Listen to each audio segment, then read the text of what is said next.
Detroit seems like that's what's become the American way, because Detroit's not alone. What's Baltimore going to do? What's Atlanta going to do? What is LA going to do, for God's sakes? So, but Detroit is in worse shape. Worse politicians, more unions, the automakers collapsing. That's what a lot of people say. It wasn't the politicians' fault. It was just the big three crashed. It was all of them. You know, we're a one-industry town. We were rich. We thought it would never end. Everybody put their hand in the till, from management to politicians to unions. You could punch in your buddy while he went drinking. We blew it. And I know everybody's watching Detroit, not because you care about us, but you're worried you're going to be like us. That's true. We want to see, well, maybe bankruptcy is the answer, but this may mean stiffing the people who were promised pensions. They may get 20 cents on the dollar of what they were promised. I know. I mean, the golden age is over, isn't it? I mean, we just really ruined it. And we're in a new era now. Who even knows what money's worth? What's a promise worth? What's a contract worth? Our pensioners might take a very bad hit. That's just what was left us. Neglect, sloth, and ripping the people off. The people didn't take it. Who took it? Who took it? You write, Detroit was perpetually on fire. What do you mean? We have 7,000 arsons a year. Do the math. What is that? 30 a day? And we have a fire department where the alarms don't work inside. There's holes in the boots. The engines leak water. Sometimes the engines show up and can't pump water. And that's not the fault of the...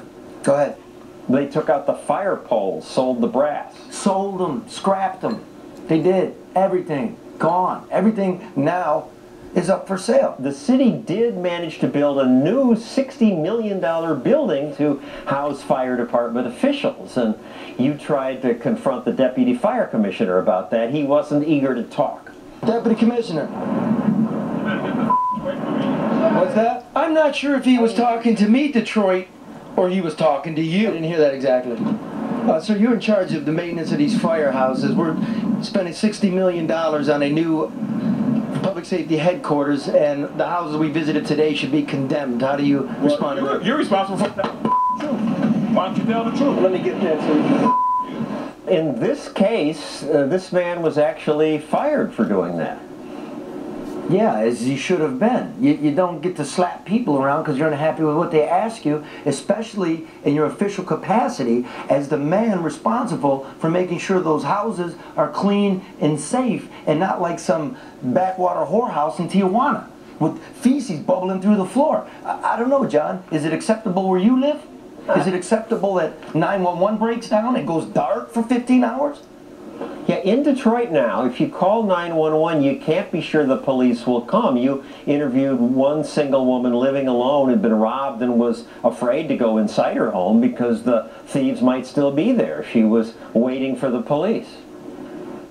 Police, I called them an hour ago and they have still not gotten here. They got the TV, the game machine, the laptop. 1.5 hours and still no cops. Cops arrived 4 hours later. And they say they came as soon as they were assigned the call. Now, you say sometimes the whole system goes down, but even when the system isn't down, there just aren't enough cops, or it's badly managed? All of the above. It's badly managed. We don't have enough squad cars sometimes to carry the cops around.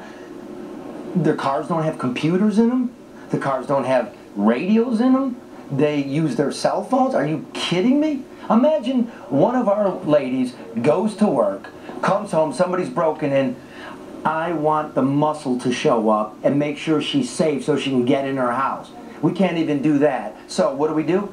We let all the citizens arm themselves. And now we're all going to be our own police. And you see how that's working out in America. It may work out better than relying on government.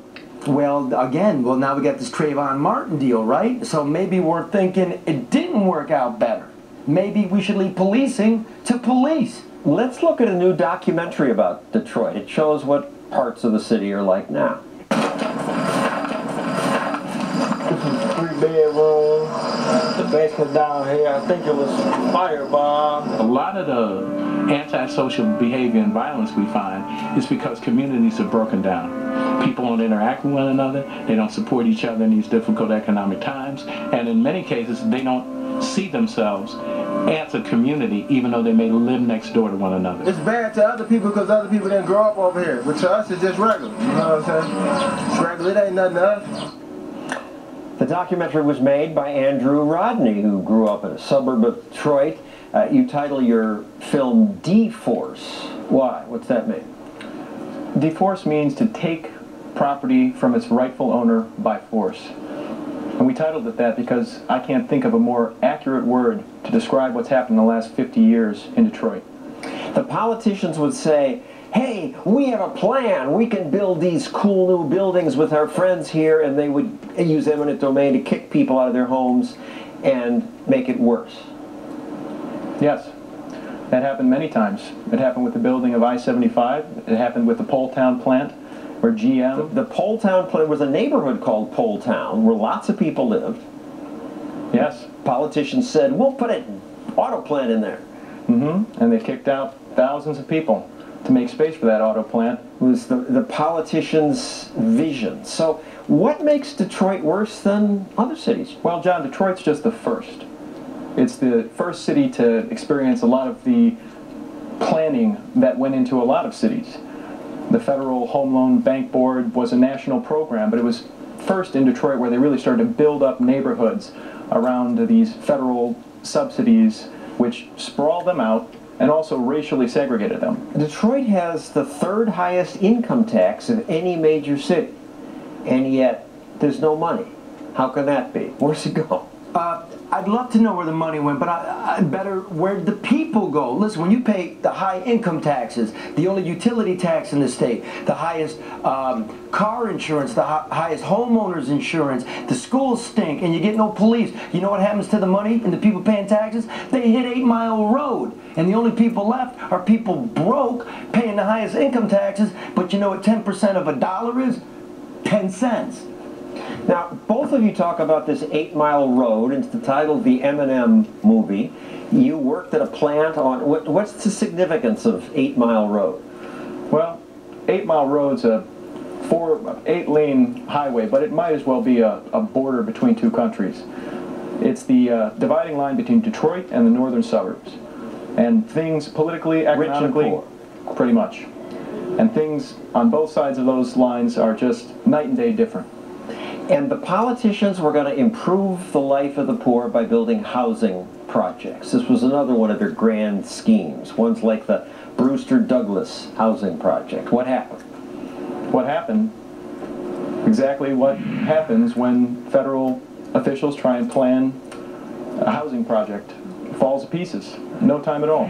Thank you, Andrew and Charlie. Next, Detroit's mayor. He took 50 trips, went to nightclubs, rented limos, taxpayers paid for it. What's up with Detroit? It's unethical,